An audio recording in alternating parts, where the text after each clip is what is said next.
ലക്ഷക്കണക്കിന് ചെടികളാണ് കേട്ടോ ഇവിടെ. പൂക്കൾ നിറഞ്ഞു നിൽക്കുന്ന കാഴ്ച കണ്ടാലുണ്ടല്ലോ കണ്ണെടുക്കാൻ തോന്നില്ല. നമ്മുടെ നാട്ടിൽ വന്നൊരു ഫ്ലവർ ഷോയെ കുറിച്ചാണ് ഞാനീ പറയുന്നത്. അപ്പോൾ എല്ലാവർക്കും റിച്ചസ് ജുവൽസ് ആൻഡ് ഗാർഡൻ വ്ളോഗ്സിൻ്റെ പുതിയൊരു എപ്പിസോഡിലേക്ക് സ്വാഗതം. നമ്മളിന്ന് കാണാൻ പോകുന്നത് അതിശയകരമായൊരു ഫ്ലവർ ഷോയാണ്. അപ്പോൾ ഇവിടെ ആയിരക്കണക്കിന് നല്ല ലക്ഷക്കണക്കിന് നല്ല കോടിക്കണക്കിന് ചെടികളുണ്ടാവും. അത്രയധികം ചെടികൾ പൂക്കളായിട്ട് നിറഞ്ഞു നിൽക്കുന്നത് കണ്ടാൽ തന്നെ കണ്ണെടുക്കാൻ തോന്നില്ല കേട്ടോ. ഇവിടെ വിൽപ്പനയുണ്ട്. അപ്പോൾ നമുക്ക് ആവശ്യമുള്ള ചെടികൾ നമുക്ക് ഇവിടെ നിന്ന് പർച്ചേസ് ചെയ്യാം. അതാണ് ഇന്നത്തെ വിശേഷങ്ങളിലേക്ക് കാണാം. ഈ പൂക്കളൊക്കെ കണ്ട് വിരിഞ്ഞു നിൽക്കുന്നത് കണ്ടു കഴിഞ്ഞാൽ നമുക്ക് തോന്നി ഈ പൂക്കളൊക്കെ നമ്മുടെ നാട്ടിലും വിരിയോ എന്ന് സംശയം തോന്നും. പക്ഷേ സീസണബിളാണ്. ചില പൂക്കൾ സീസണബിളാണ്, അതാത് സീസണിലാണ് വിരിയുന്നുള്ളൂ. ഈ ഡിസംബർ ജാനുവരി മാസത്തിൽ പൂക്കൾ നന്നായി വിരിയുന്ന ഒരു കാലഘട്ടമാണ്. അതുകൊണ്ടാണ് നമ്മൾ ഈ ഒരു സമയത്ത് ഇവർ ഫ്ലവർ ഷോ അറേഞ്ച് ചെയ്തിരിക്കുന്നത്. നമ്മൾ ഇതുവരെ കാണാത്ത എത്രയോ തരം പൂക്കളാണെന്നറിയാം നമ്മൾ ഇന്നിവിടെ കണ്ടത്.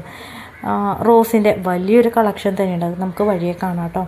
പിന്നെ ഇത് കുറച്ച് കള്ളിച്ചെടികളാണ്, കാക്ടസ് ഇനത്തിൽപ്പെട്ട ചെടികളാണ്. അതിൻ്റെ പല വെറൈറ്റീസും ഉണ്ട്. അപ്പോൾ നമ്മളൊക്കെ കിട്ടാൻ കൊതിക്കുന്ന വെറൈറ്റീസൊക്കെയാണ് കേട്ടോ. പിന്നെ നമ്മുടെ ഇലച്ചെടികളുണ്ട്. കുറേ ഇൻഡോർ പ്ലാന്റ്സ് അവൈലബിൾ ആണ് ഇവിടെ. അപ്പോൾ അതൊക്കെ കണ്ടപ്പോൾ നമുക്ക് ശരിക്കും വാങ്ങണം എന്നുണ്ട്. പക്ഷേ നമുക്ക് അത്രയധികം വാങ്ങാനുള്ള ഒരു സിറ്റുവേഷനിലല്ല ഇപ്പോൾ. അതുകൊണ്ട് നമ്മൾ തൽക്കാലം വളരെ കുറച്ച് ചെടികളെ ഞാൻ വാങ്ങിയുള്ളൂ.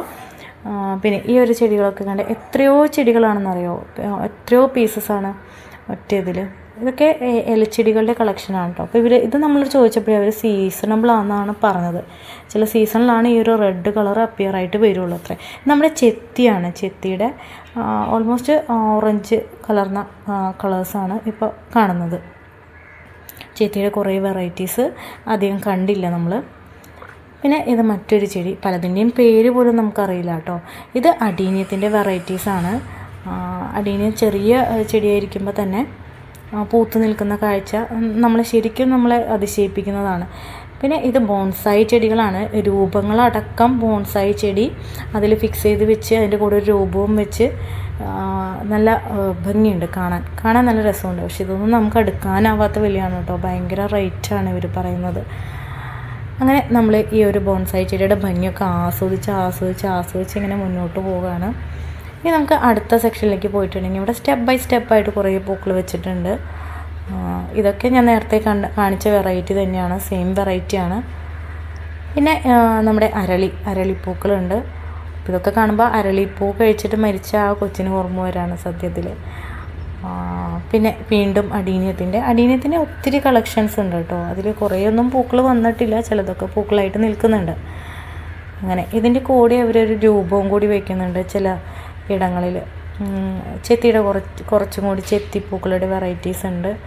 പിന്നെ ഇവിടെ നമ്മൾ പേര് പോലും അറിയാത്ത കുറേ പൂക്കളുണ്ട് കേട്ടോ. ഇതൊക്കെ സീസണബിളാണ്, ഈ ചെടികളൊക്കെ സീസണബിളാണ്. എല്ലാ കാലത്തും പൂവിടില്ല. ആ സെയിം വെറൈറ്റി വീണ്ടും ഈ സൈഡിലുണ്ട്. പിന്നെ ഇത് നമ്മൾ കാണാത്ത ചില വെറൈറ്റീസാണ്. ഇതിൻ്റെ പേരുകളൊക്കെ പലർക്കും അറിയുമെങ്കിൽ കമൻറ്റ് ചെയ്തേക്കണേ.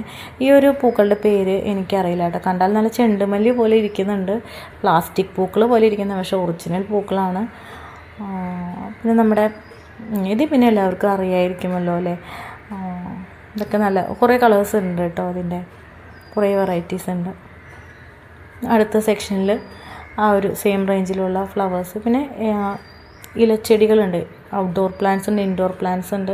ഇതൊക്കെ നമുക്ക് ഭംഗിക്ക് വേണ്ടി വെക്കാൻ പറ്റിയ നല്ല ചെടികളാണ്. കാണാൻ തന്നെ നല്ല രസമുണ്ട്. അപ്പോൾ മോനിവിടെ ഒരു ഫോട്ടോ എടുക്കുമെന്ന് ചോദിച്ചിട്ട് എന്നോട് ചോദിക്കുകയാണ്. ഫോട്ടോ ഒക്കെ പിന്നീട് എടുത്തു കൊടുത്തു കേട്ടോ. അങ്ങനെ നമ്മൾ ഇനിയും കണ്ടു തീർന്നില്ല. നമ്മൾ റോസ് പൂക്കളുടെ സെക്ഷനിലേക്ക് എത്തി.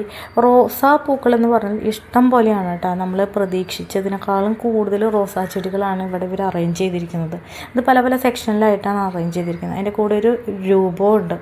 അപ്പോൾ ഇവിടെ ഒരു ഓസ്ട്രിച്ചിൻ്റെ രൂപത്തിൽ പൂക്കളൊക്കെ വെച്ച് ഡിസൈൻ ചെയ്തിട്ട് വെച്ചിട്ടുണ്ട്. നമുക്ക് കാണാം, കണ്ടോ, ഓസ്ട്രിച്ചിൻ്റെ രൂപത്തിലാണ് കേട്ടോ ഇത് ചെയ്ത് വെച്ചിരിക്കുന്നത്. കാണാൻ തന്നെ നല്ല ഭംഗിയുണ്ട്. രാത്രി ആയതുകൊണ്ട് വീഡിയോയ്ക്ക് അത്ര ക്ലാരിറ്റി ഉണ്ടാവില്ല, അപ്പോൾ അതൊന്ന് നിങ്ങൾ ക്ഷമിക്കണേ. നമ്മൾ രാത്രിയാണ് പോയത്. ഇവിടെ 9 മണി വരെ ഫ്ലവർ ഷോ ഉണ്ട്. തൃശ്ശൂരാണ് സ്ഥലം. തൃശ്ശൂർ മൈതാനം. പിന്നെ എവിടെ നോക്കിയാലും ഇതുപോലെ ഫോട്ടോസ് എടുക്കുന്നവരാണ് കേട്ടോ.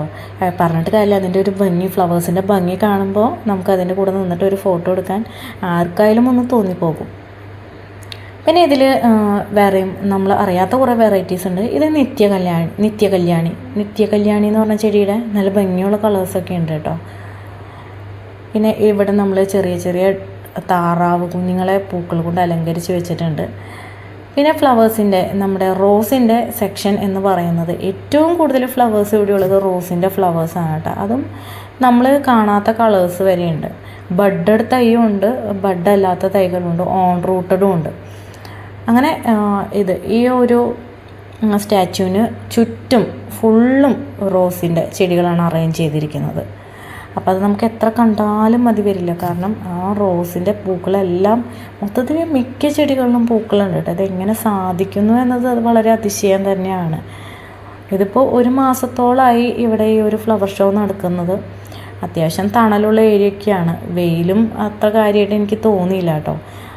ഇല്ല, നമ്മളിപ്പോൾ രാത്രിയാണ് വന്നിരിക്കുന്നത്. പകൽ സമയത്ത് നമ്മൾ വന്നിട്ടുണ്ടായിരുന്നു ഒരിക്കൽ. അപ്പം അന്നേരം വെയിൽ കാര്യമായിട്ട് തോന്നിയിട്ടില്ല. എന്നാലും ഇതെങ്ങനെയാണോ പൂക്കളുള്ളത്, കാരണം റോസിനൊക്കെ നിറയെ നല്ല വെയിൽ വേണമെന്ന് പറയുമല്ലോ പൂവിടാവുന്നതിന് വേണ്ടിയിട്ട്. ആ ഒരു സാഹചര്യം നമ്മൾ കണ്ടില്ല. എന്നാലും ഇവിടെ നിറച്ച് പൂക്കളാണ്. ഇത് ബൊഗൺവില്ലയുടെ കുറച്ച് വെറൈറ്റീസ് അറേഞ്ച് ചെയ്തിട്ടുണ്ട് ഇവിടെ. അത്ര വലിയ കളക്ഷൻസ് ഇല്ല, അത്ര വലിയ കളർ വ്യത്യാസങ്ങളുള്ള കളക്ഷൻസൊന്നുമില്ല, എണ്ണത്തിലും കുറവാണ് കേട്ടോ. പിന്നെ ഇത് നമ്മൾ സാധാ കാണുന്ന പൂക്കൾ. ഇതിൻ്റെ പേരൊക്കെ അറിയാവുന്നുണ്ടെങ്കിൽ നിങ്ങളൊന്ന് കമൻറ്റ് ചെയ്തിട്ടേക്കണേ. പിന്നെ ഇവിടെ ഒരു വഞ്ചിയിൽ കുറച്ച് ഫ്ലവേഴ്സ് ആക്കി വെച്ചിട്ടുണ്ട്. ഇത് പിന്നെയും റോസാണ് കേട്ടോ. ചെണ്ടുമല്ലിയുടെ കുറച്ച് കളക്ഷൻസ് ഉണ്ട്. വെറൈറ്റി കളേഴ്സ് എന്ന് പറയാനില്ല. ഇത് സീസണബിൾ ചെടിയാണ്. വീണ്ടും ചെണ്ടുമല്ലിയുടെ കളക്ഷൻസാണ്. മെരിഗോൾഡ്, നമ്മുടെ നേരത്തെ പറഞ്ഞ നിത്യകല്യാണി, പല പേരുകളിലും അറിയപ്പെടുന്ന ഒരു ചെടിയാണ് കേട്ടോ അത്. നിങ്ങളുടെ നാട്ടിൽ എന്താ പറയണമെന്ന് വെച്ചാൽ പറയണേ. പിന്നെ ഇവിടെ ഒരു ജിറാഫിനെ പൂക്കൾ കൊണ്ട് അറേഞ്ച് ചെയ്തിട്ട് ഭംഗിയാക്കി വെച്ചിട്ടുണ്ട്. ഇവിടെ നമ്മുടെ ഒരു മുറ്റം എങ്ങനെ അറേഞ്ച് ചെയ്യാം എന്നതിന് വേണ്ടിയിട്ട് ഒരു ഡെമോ അവർ കൊടുത്തിട്ടുണ്ട്. പിന്നെ ഇവിടെ പൂച്ചെടികളുടെ കുറച്ച് തൈകൾ ഇവിടെ കിട്ടുന്നുണ്ട് കേട്ടോ. 10 രൂപ 20 രൂപ ആ റേഞ്ചിൽ. പിന്നെ കള്ളിച്ചെടികളുടെ വിൽപ്പന കേന്ദ്രം. പിന്നെ പൂച്ചെടികളുടെ വിത്തുകളുടെ വിൽപ്പനയുണ്ട്, പച്ചക്കറി വിത്തുകൾ വിൽപ്പനയുണ്ട്. പക്ഷെ ഇതൊന്നും നമുക്ക് വിശ്വസിച്ച് വാങ്ങാൻ സാധിക്കില്ല എന്നുള്ളതാണ്. കാരണം ഇതിൻ്റെ ഡേറ്റും കാര്യങ്ങളൊന്നും നമുക്കറിയില്ല. പലപ്പോഴും പലരും പറയാറുണ്ട് പച്ചക്കറി വിത്തുകൾ ഇതുപോലെ ഈ ഒരു ഇങ്ങനെ എക്സിബിഷന് ഇല്ലെങ്കിൽ പുറമേ എവിടെയെങ്കിലും കണ്ടിട്ടൊക്കെ വാങ്ങുമ്പോൾ അത് വിത്ത് മുളയ്ക്കുന്നില്ല എന്ന്. മിക്കവാറും പഴകിയ വിത്തുകളായിരിക്കും. അതുകൊണ്ട് ഞാൻ ഇവിടെ നിന്നൊന്നും പർച്ചേസ് ചെയ്തില്ല. ഞാൻ പൂച്ചെടികളിൽ 1-2 പർച്ചേസ് ചെയ്തു കേട്ടോ. ഒരു സൂര്യകാന്തിയുടെയും എനിക്ക് മുളയ്ക്കുന്ന വലിയ പ്രതീക്ഷയൊന്നുമില്ല, എന്നാലും 20 രൂപയാണ് പാക്കറ്റിന്. അപ്പോൾ ഒരു സൂര്യകാന്തിയുടെയും മറ്റ് 2 പൂച്ചെടികളുടെ വിത്തുകളും ഞാൻ ഇവിടുന്ന് പർച്ചേസ് ചെയ്തതാണ്. 4 റോസ് ചെടികൾ 100 രൂപയ്ക്ക് എനിക്ക് തന്നു. അപ്പോൾ ചിലതിൽ കളറ് ഒന്നും നമുക്കറിയില്ല കേട്ടോ, മുട്ട് വന്നിട്ടേ ഉള്ളൂ. അപ്പോൾ അത് ചെറുതായിട്ട് വിളിച്ച് നോക്കിയിട്ട് കളർ ഏകദേശം മനസ്സിലായിട്ട് ഞാനതങ്ങനെ എടുത്തു. പിന്നെ 4 100 എന്ന് കരുതിയിട്ട് ഞാൻ അത് വാങ്ങി. പിന്നെ അത്യാവശ്യം കുറച്ച് ഓർക്കിഡിൻ്റെ കളക്ഷൻസ് കണ്ടിരുന്നു, നമ്മൾ തൊട്ട് മുന്നേ കണ്ടത്. ഇവിടെ കുറച്ച് മരം കൊണ്ട് ചിത്രമണി ചെയ്ത് വെച്ച കുറച്ച് ഐറ്റംസ് വെച്ചിട്ടുണ്ട്. അപ്പോൾ അത് നമുക്കിങ്ങനെ കണ്ടുപോകാം. ഒരു പുസ്തക സ്റ്റാളുണ്ട്, വായന പരക്കട്ടെ. പിന്നെ നമ്മളിങ്ങനെ പോകുമ്പോൾ, അതായത് ഇവിടെ ചെടികൾ മാത്രമല്ല, അത് കൂടാതെ കുറച്ച് ഐറ്റംസ് കൂടി ഇവിടെ ഉണ്ട്. ചെരുപ്പ്, ചില്ലറ വിൽപ്പന കേന്ദ്രങ്ങൾ, അതുപോലെ പഴയകാല മിഠായിയുടെ ഏത് സ്റ്റാളിൽ പോയാലും ഏത് എക്സിബിഷന് പോയാലും പഴയകാല മിഠായിയുടെ ഒരു സ്റ്റാൾ എന്തായാലും ഉണ്ടാവും. ഇവിടെ തിരക്കും ഉണ്ടാവും, ആളുകൾ വാങ്ങാൻ ആഗ്രഹിക്കുന്ന ഒരു കൂട്ടമാണത്. പിന്നെ അച്ചാറുകളുടെ വെറൈറ്റീസ്, അച്ചാറിൻ്റെ സൈഡിൽ കൂടെയൊക്കെ പോകുമ്പോൾ കൊതിയാവും കേട്ടോ. പിന്നെ അത്യാവശ്യം എന്തൊക്കെയോ ആയുർവേദ ഐറ്റംസൊക്കെ ഉണ്ട്. ഡ്രസ്സുകളുടെ വലിയ സ്റ്റാളൊന്നും ഇല്ല, 1-2 സ്റ്റാൾ മാത്രമേ കണ്ടുള്ളൂ. അലുവയുടെ ഒരു സെക്ഷൻ. പിന്നെ നമ്മുടെ ഫുഡ് കോർട്ട്, അതിപ്പോൾ എവിടെയാണെങ്കിലും ഒരു ഫുഡ് കോർട്ട് നിർബന്ധമാണല്ലോ നമുക്ക്. പിന്നെ നമ്മുടെ തൃശ്ശൂർ ആകാശപാതയാണ് കേട്ടോ അത്. നമ്മൾ ഇത്ര ഇതിൽ കയറിയിട്ടുണ്ടായിരുന്നില്ല. അപ്പോൾ ഇന്ന് അറ്റ് എനി കോസ്റ്റ് നമുക്ക് ഇന്ന് ഈ ആകാശപാതയിൽ കയറി നോക്കാം എന്നൊരു ഇതിൽ നമ്മൾ കയറിയത്. ലിഫ്റ്റ് ഉണ്ട് നമുക്ക് മേലേക്ക് എത്താൻ വേണ്ടിയിട്ട്. അടിപൊളിയാണ് കേട്ടോ.